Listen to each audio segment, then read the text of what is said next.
Welcome, and thank you for listening to this episode of Leaps and Bounds. I'm your host, Tom Bash, and I'm thrilled to be bringing you conversations with some of the most successful CEOs, sales leaders, and home improvement professionals. When I started in this industry 20 years ago, tearing off roofs, I had no idea about what went into making a home improvement business successful. Now, having met with thousands of contractors, helping them adopt technology, and watching them grow, I'm excited to invite them on to share what's made them successful, what they're doing today to stay ahead of their competition, and the advice they have for others.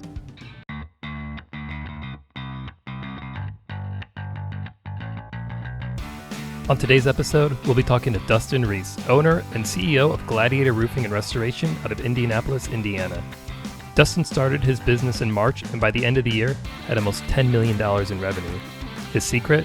Hire great people, be true to your word, and provide the best possible experience. We'll discuss his start in the industry, what led him to start his own business, and take a step-by-step look at the insurance restoration sales process. We'll also get more context around the trending hashtag roof wars, why he was served a cease and desist, and his thoughts on the future of the industry. Well, I'm excited to get the show started, so let's go. Hey, Dustin, welcome to the show. Hey, Tom, thanks for having me. Yeah, absolutely, man. Hey, first, just to start out by saying congrats on all the success last year. I know you guys came out of the gate full steam and just crushed it, so it's really awesome to see. Really. Very blessed. Before we talk about Gladiator Roofing and Restoration and dive into what made you successful, I want you to tell our listeners a little bit more about yourself. You're based in Indianapolis, and you've got a... Yeah, go ahead. Born and raised. Got two children and a lovely fiance in the other room here, who is the key to our success here. Don't tell Absolutely. So, but yeah, we just... like I said, born and raised here. I actually live south of Indianapolis now, but our office is actually in the heart of Indianapolis. And we've been pretty fortunate. Like I told you, we started, sorry, give me 1 second. There we go. Started Gladiator Roofing and Restoration March 27th of 2020. So 2 weeks after everything shut down. And then the sky diamonds rained down on us. Within 12 hours, we had a major hailstorm, and I think we had 4 or 5 this year. So we've been, it's been busy. Now that, I know Indianapolis gets hailstorms, but I don't think that's as common, right? To get that many storms? Not really. I started in 2011. And we've been pretty fortunate. I mean, as far as regular storms, I know for a few years there, we didn't have any, but I'd say we pretty regularly get storms. And I always love to ask people, how'd you get started in the industry? What got you into roofing of all things, right? I'll tell you, we actually just talked about this at lunch today. I was in Cancun, and there was like 6 couples that went. And one of the couples that went owned a company here in Indianapolis called Fincher's Builders. So I was in sales, but I was at a manufacturer. We manufactured drilling equipment. And they basically talked me into it while I was there. I wasn't really happy where I was. And it was stressful being commission only at first. But I hit the ground running. And I think within the first month, I had sold like 20 jobs. And I remember them bringing me in and saying, man, you've got more, you're running more jobs than our top project managers. I didn't know anything about roofing. You know what I mean? Right. And ironically, Amber works for me now, which was the owner of that company's daughter, which he passed away many years down the road. But it's crazy. Things come full circle. Yeah. So did you get any experience of actually like installing roofs or any of that, or you came from the sales side? Sales. Yeah. I always think it's interesting. Like folks either come from, installing roofs, tearing them off, or they come from a sales side. Right. And, thankfully, like I made the transition from installing and tearing off to learning how to sell, right? I realized like I can't install and tear off roofs for 40 years. Like that won't work. Oh yeah. Hard on you. A lot of our guys have though. I mean, we've got a lot of guys here that have that background, a lot of sales guys that have that background, both commercial and residential. So I think hire people smarter than you. Right. Always. Job says so. Absolutely. So tell us a little bit more about Gladiator. I mean, what are you guys doing? Well, we are on a quest to be the number one contractor in the world, actually. So, I believe you. I believe you 100%. No, And so I have yeah, no so doubt. we started. There was, I think, four of us when we started. There's 12 of us now, so we've kind of grown rapidly this year, and there's a high demand, obviously, with all the hail damage. But like I said, we do a lot of remodels. My general manager, he comes from a remodel background, high end remodels. So we've done, a lot of interior remodels. We've done a ton of paint jobs. Like I said, we're looking at blueprints. We're looking to start building custom homes. So I mean, the sky's the limit. I like that. What made you decide to venture out on your own? Well, Tom, that's a good question. I was sort of forced into this. I never necessarily wanted um, to own my own business, but things didn't work out with the previous employer, and I really can't go into details because we were in litigation. But Sure. I didn't envision things happening this quickly. But I was, like I said, I was kind of forced into this position. Yeah, and so I think that's interesting. Now you said the business started like right in I think March. You said right of last year, Yes. Yep. and So that we incorporated. Yeah. Go ahead. I was just gonna say that's right when the sky was falling, right? Not literally with It hail. is. Obviously that happened, but the whole pandemic hit Right. too. Did that make you nervous? It did sort of, but I know that. I mean, one of the things we learned really early on was everyone was home. So I remember, I think the second day we were driving through a neighborhood, and we were just kind of evaluating the damage. And this lady, her shingles are waving at me, sticking straight up, and she comes running outside, waving me down. And I think we did like 40 houses in that neighborhood. So literally, Wow. like, she waves me down. I'm up there looking at hers, like tarp her roof, and then the neighbor comes out. They want their, and then next thing you know, it's a domino effect. And I've got I think there were four of us, maybe five at that time. I'm looking at old pictures on the walls over here, but it's crazy how it seems like that was so long ago. It's only been 9 months, but I know you said old pictures, and I'm thinking these I are know. eight months Yeah, ago, 9 months right. ago. Yeah, probably Uh, April of 2020. So, I have to imagine but you have your trucks wrapped and everything. So like, because obviously folks didn't know the Gladiator name, right? So they were reliant, I guess, on no, your experience and your knowledge. uh, yeah. I mean, that was at the time. Obviously, I don't know if you've seen any of our trucks. Our trucks are wrapped sort of like this vending machine right here. I have. They're So awesome. Yeah. yeah, so I mean they stand out. I mean that was one of the main things with when designing our wraps was um, I wanted people to see us coming because for years it's almost like contractors like a rivalry, like they're like different gangs. You know what I mean? And and for years trucks would drive by and I'd be looking to see who it was I could never see.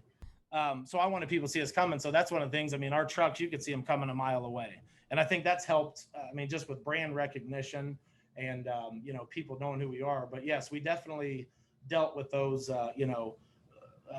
homeowners that basically they're looking on Google, they're trying to find reviews, things like that. So especially because I was at companies before where I would always you know I'd give them the 10 things to look for with out of state license plates, check make sure they didn't just incorporate all this, and it's Right. Right. a lot of So those things played against us. But like I said, all of us, I think the I probably have the least amount of experience here. You know what I mean? I've been doing it since 2011, so 10 years now. yeah. Yeah. So, yep. I'm always interested in that. A lot of companies you have to get your start somewhere, right? And, Yeah. and you're right. A lot of companies that are well established will sell against the fact that, hey, look out for this, look for that. How do Yeah. you go about overcoming those objections with a homeowner? Well, we just over deliver. You know what I mean? Yeah. I mean, we still deal with that. We had one of my guys got one signed the other day. It's one of these talk show radio guys out here in India, big shot, and he was like, how do I know?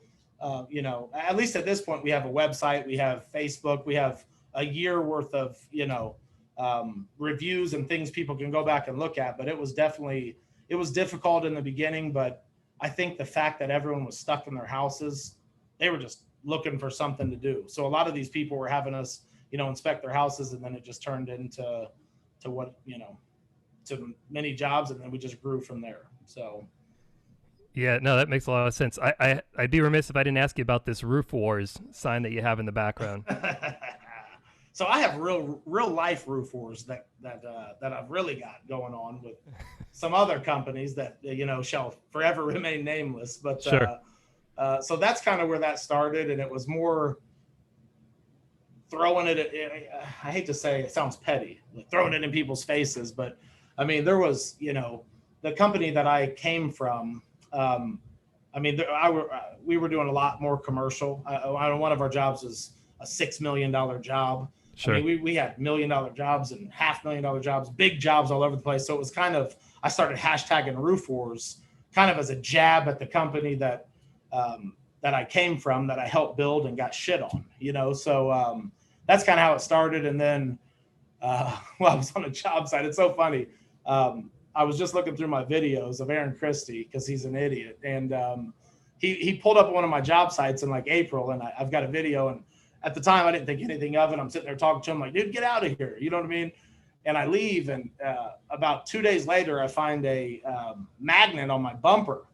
When he was like, hey, where you at? I'm like, Fisher. He's like, me too. Drop me a pin. So I drop him a pin. That's another thing. I'm not intimidated. Like some people, I have other roofing companies call me like, why are you on Facebook? You're showing everyone. Listen, come out, sell us.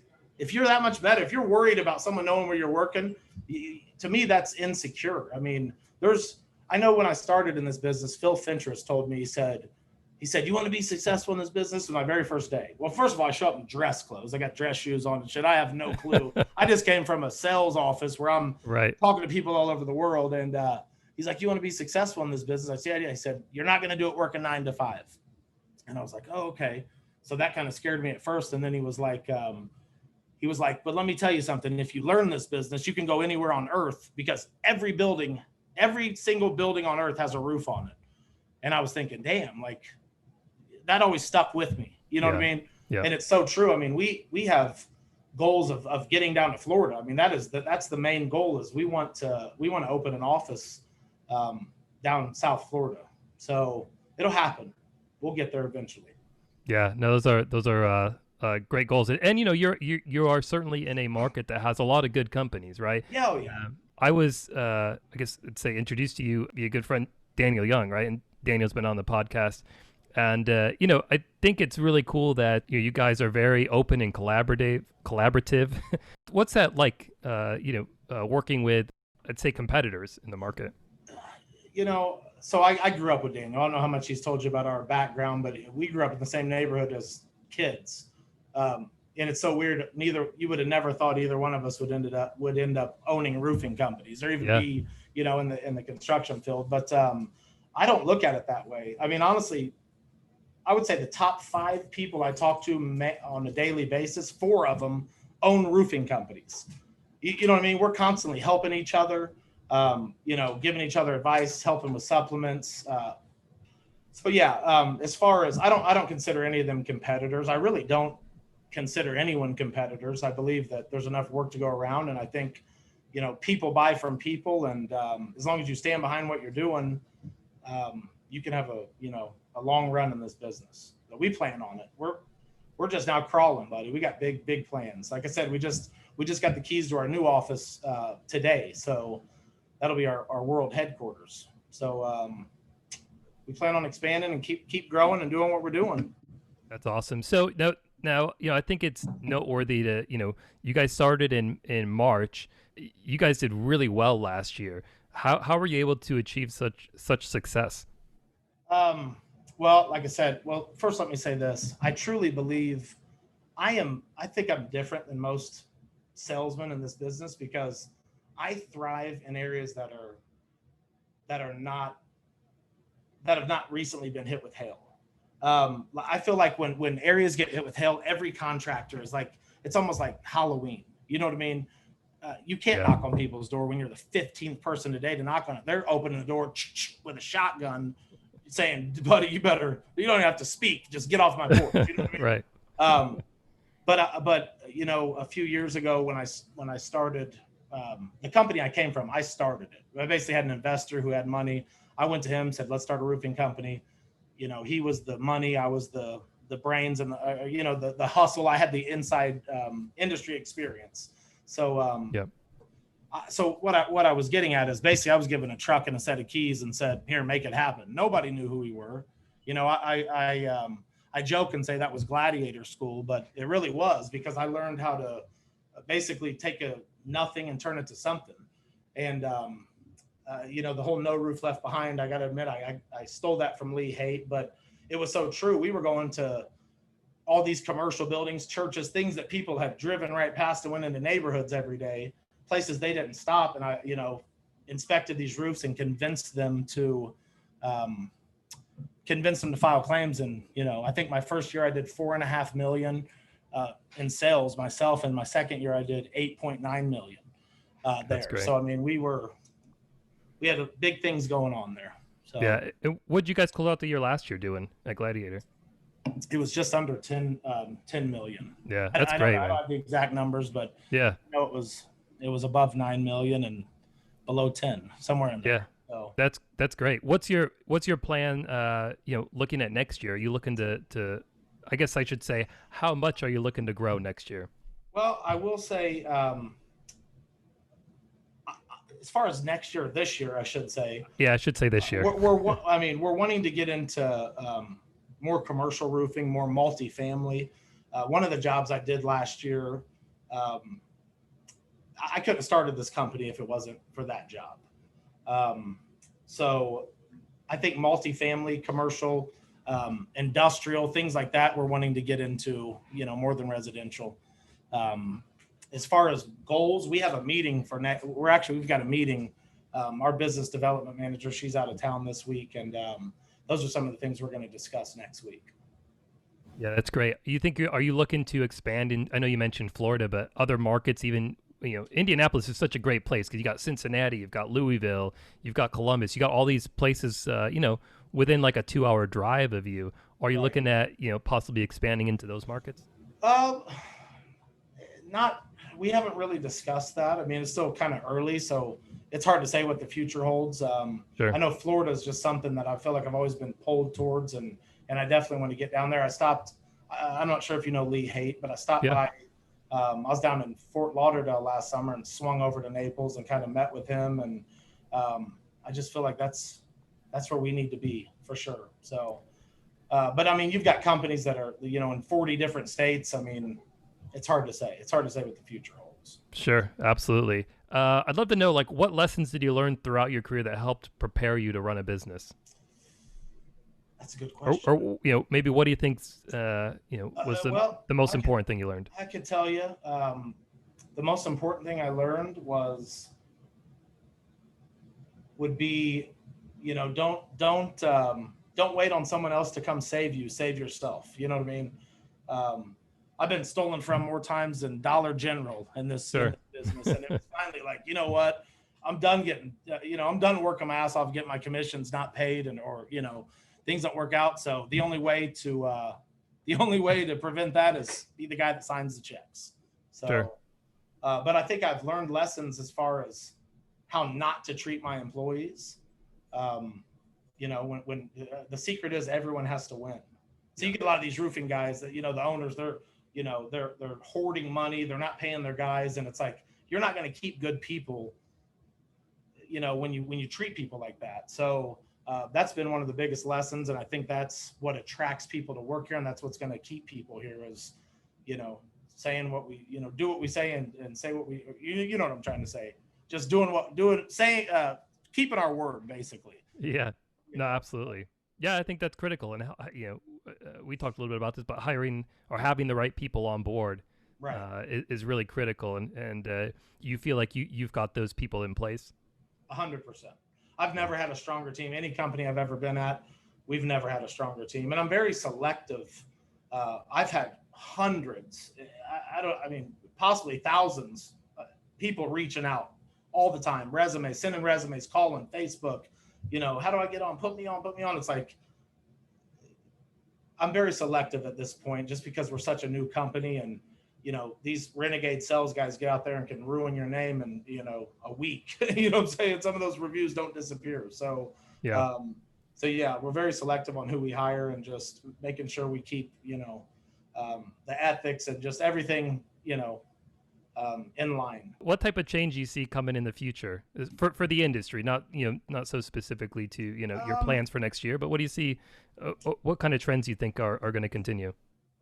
I think that we're going to see a lot more ACV policies, metal exclusions. I think the insurance companies are basically forming alliances and kind of, setting all the rules. And that's one of the places I think this industry, the roofing industry, we need to get together and have roundtable discussions and say, hey, nobody, basically stick to the same guidelines.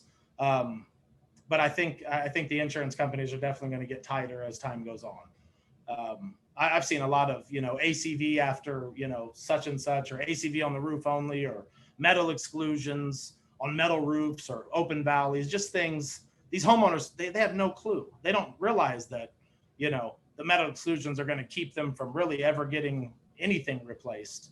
So it's just, that's also the roof wars here. We've got sorry about that. We've got the roof wars on our shirts here. Sierra and Christy can't do that. That's because we created this right here. You know what I'm saying? Well, that's great. I got to ask you too, that the Roof Life sign you got in the background. Tell me about that. So that's also a good question. So basically, about a year and a half ago, I had our graphic designer basically create bumper stickers that said Roof Life. It's so funny because I still see them everywhere. So he made me 100 of them. Well, I'm giving them to adjusters. I'm giving them to our roofers, things like that. Well, I immediately start getting tons of people on Facebook messaging me. How can I get those? Where can I get them? I remember, oh man, what is his name? Hold on. He's a lawyer out in Colorado. Oh man, give me 1 second. But he messaged me and he was like, I think you're onto something. I can't think of his name for the life of me. But anyways, so I had a buddy of mine. It's funny. The guy that made those actually works at Indie Roofs now. Okay. But I've known him for a long time. But he had the old barnwood and he made those for me. And I remember I posted a picture of it online, and 3 days later, I get a cease and desist from Salt Life. And I mean, this thing was heavily worded. I mean, it was, hey, we're going to sue you. Here's a list of everyone that's ever tried to use our stylized font that we've sued and won. You have no chance. You have 7 days to remove everything. Don't ever, you know what I mean? It was pretty crazy. So I've still got that packet at home. Wow. I didn't mind. I was just like, whatever, it's not like I was, making money off them, but I think down the road, people would have, bought Roof Life shirts or things like that. So absolutely. It's catchy and I like it. Yeah. Before we close out here, I want to, there's a lot of folks that listen to this podcast that may not understand, the ins and outs of how the insurance market works and, as opposed to, say, the retail side of business. So maybe just walk us through a little bit of like, what it looks like from the time that, you meet with a prospect, take them through that whole process of, maybe contingency agreement, inspection, meeting with the adjuster. What's that all look like? So typically, someone will call us for a roof inspection. We go out, we obviously document, we take pictures of everything before we ever step foot on the property, just for liability. We inspect the roof. We'll come down and we will advise the homeowner, what their next step is, if it's file a claim or if it's, hey, you just need, a few minor repairs or, so we'll basically tell them that they will file a claim with their insurance provider. A lot of times I tell them bypass the agent. So I don't know if you know how the premiums versus claims works, but a lot of times these agents will say, no, let me send my guy out there. And he's going to say there's no damage because every time a house burns down, they're throwing them, they're giving them the guaranteed work. So, but usually within 24 to 48 hours. So we will actually provide an inspection report. And Job Nimbus, I don't know if you're familiar with it, but as long as you take your pictures in there, you can generate a report in 5 minutes.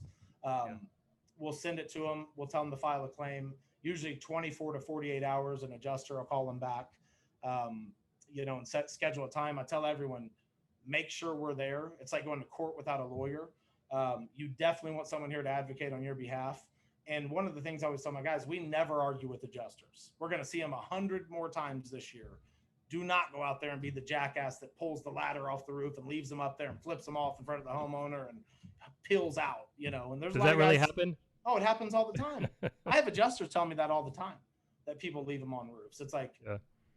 But anyways, so we'll meet with them. Typically before the adjuster meeting, we'll have them sign a contingency. I feel like I can read people pretty well, so I know, we've had a few people burn us this year on Sure. 7-figure jobs that we've got approved, and they've signed Wow. contingencies, and but long story short, we will meet with the adjuster, advocate on their behalf, and then once they approve or deny, kind of depends on our next steps. If it's approved, we'll wait for the paperwork, meet with the homeowner, do a product selection, and then we will once all the order forms are filled out, pass it to our project managers, and then they'll run the jobs. So yeah, no, that's great. What's the there's a lot of talk about supplementing and that kind of thing. So for folks that aren't familiar with why you would supplement a project, what is involved there, can you maybe walk them through that? So field adjusters can only pay for direct physical damage. So meaning, for example, and I don't know the codes in other states, but in Indiana, if you have space decking, 1x6 decking, and there's 1/4-inch gaps or greater, they will pay to have it resheathed. That's not something they will pay for on the front end. So typically we'll get an attic before we tear the roof off, because there's nothing worse than tearing a roof off and needing 150 sheets of OSB in the next 20 minutes over here, and what I mean. Finding out it's going to rain. So typically those are things we'll supplement for. Ice and water shield, it's hidden, it's under the shingles if the adjuster doesn't see it, things like that. All the way to landscaping protection. I mean, there's so many. I would say we probably supplement almost every job. I have in-house people here that supplement because they've been doing it so long. They just, they understand it. But I understand why new companies use, balance claims and people like that. And I highly recommend that for anyone that doesn't understand Xactimate or the supplementing process. When I say we're conditioned, we've been doing it such a long time. We just know the ins and outs, but there's always, I'm not going to say we know everything. I'm sure we could learn things from sending things to balance claims. And I'm sure there's money we're leaving on the table on some of these jobs. But for the most part, we do all of our supplementing in-house. That's great. And I know in some states, deductibles are raising and they're a percent of the house value and those kind of things. What is it like? Just quickly, like in the state of Indiana, what's the market look like for that? It's all over the place. I mean, some of them will have. I see $500 deductibles to $10,000, percentage based. It really depends on the insurance company and the client, I would say. And like I said, some of these people don't even realize they have or they claim they don't realize they had a $10,000 deductible. But I actually just had one just recently. The roof was like $11,000 and the deductible was $10,000 on probably a $200,000 house. So, sure. It's all over the place. Wow.